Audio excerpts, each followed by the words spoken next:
First ಇಲ್ಲಿಂದೇ ಹೋಗಿ ಇಲ್ಲಿ ಹುಡುಗರು ಇದು ಮಾಡ್ಕೊಂಡು ಅಲ್ಲಿ ಹೋಗಿ ನಿಂತ್ರಿ.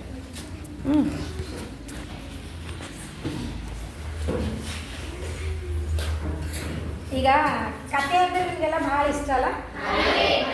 ಕನ್ನಡದಲ್ಲಿ ವಿಶೇಷವಾಗಿ ನಾವೇನು ನೋಡ್ತೀವಿ ಅಂದ್ರೆ ನಾಟಕಗಳನ್ನು ನೋಡ್ತೀವಿ, ಕಥೆಗಳನ್ನು ನೋಡ್ತೀವಿ, ಹಾಡುಗಳನ್ನು ನೋಡ್ತೀವಿ, ಭಾವಗೀತೆಗಳನ್ನು ನೋಡ್ತೀವಲ್ಲ.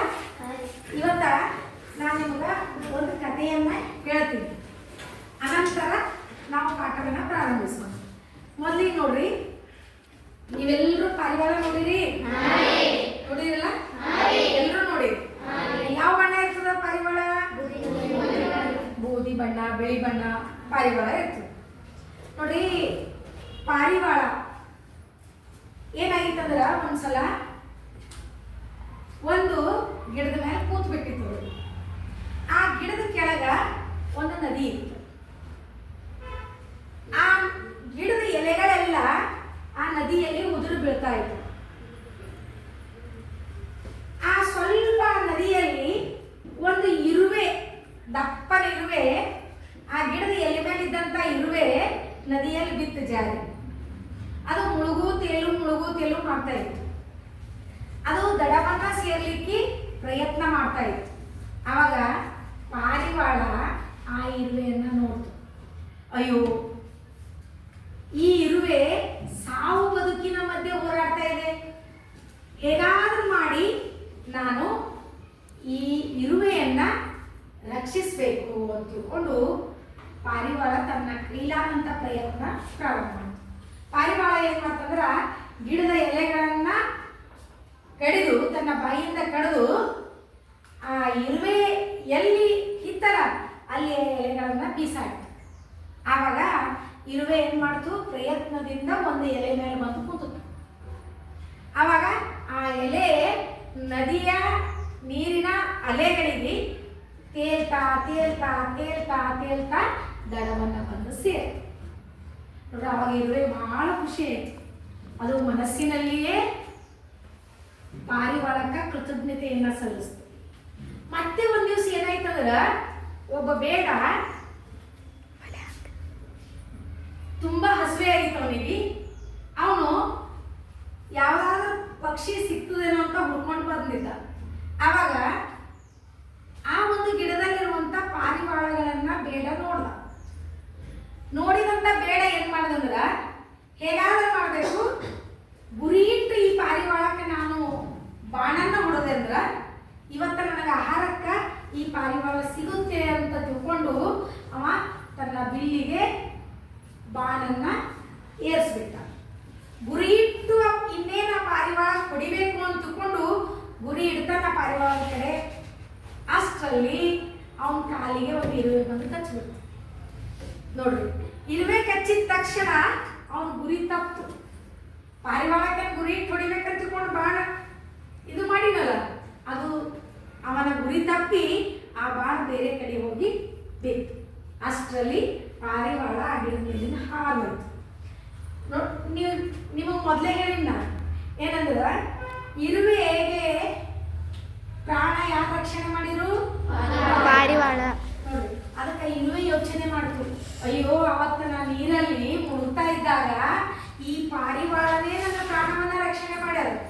ಎಲೆಯನ್ನ ತಂದ ನನ್ನ ಮುಂದೆ ಬಿಸಾಡಿ ಸಲುವಾಗಿ ಇವತ್ತ ನಾನು ಜೀವಂತವಾಗಿರ್ಲಿಕ್ಕೆ ಸಾಧ್ಯ ಆಯ್ತು. ಅದಕ್ಕೆ ನನ್ನ ಪ್ರಾಣ ಉಳಿಸಿದವನಿಗೆ ನಾನು ಕೂಡ ಸಹಾಯ ಮಾಡಬೇಕು ಅಂತ ತಿಳ್ಕೊಂಡು ಅದು ಆ ಬೇಡನ ಕಾಲಿಗೆ ಕಚ್ಚುವ ಮೂಲಕ ಆ ಪಾರಿವಾಳದ ಪ್ರಾಣವನ್ನ ಉಳಿಸ್ತು. ಮಕ್ಕಳೇ, ಈ ಕಥೆಯಿಂದ ನಾವೇನ್ ತಿಳ್ಕೊಂಡೆವು? ಒಬ್ಬರಿಗೆ ನಾವು ಸಹಾಯ ಮಾಡಿದರೆ ನಮಗೆ ಇನ್ನೊಬ್ಬರು ಹೆಲ್ಪ್ ಮಾಡಿ, ಕಷ್ಟದಲ್ಲಿದ್ದವರಿಗೆ ಸಹಾಯ ಮಾಡಿ.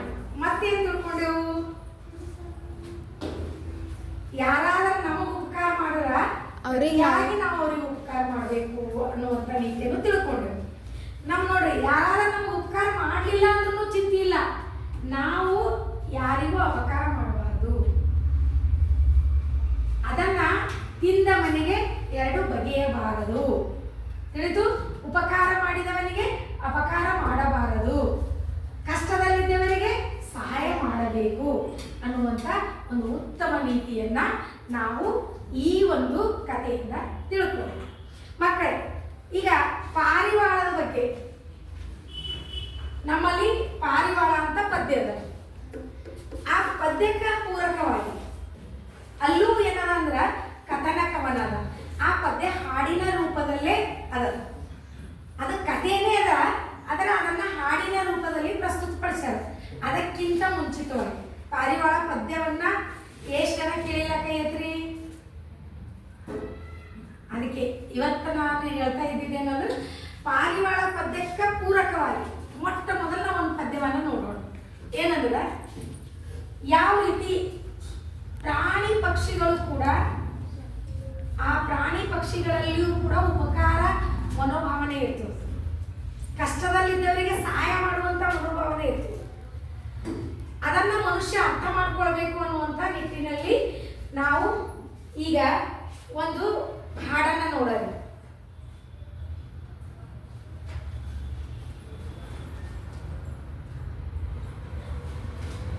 ದುಡುಕಿನ ಫಲ ಅಂತೇಳಿ ಅಂದ್ರೆ ನಾವು ಯಾವುದೇ ಒಂದು ಕೆಲಸ ಮಾಡಾಗ ಯೋಚನೆ ಮಾಡಿ ಕೆಲಸ ಮಾಡಬೇಕು.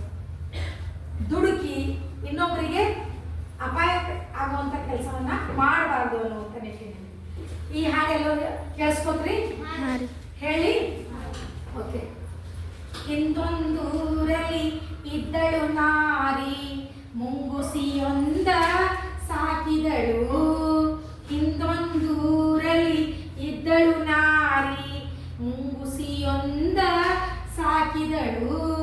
ಕೊಡವನ್ನು ಹಿಡಿದು ನೀರನ್ನು ತರಲು ನದಿಯ ತೀರಕ್ಕೆ ಸಾಗಿದಳು.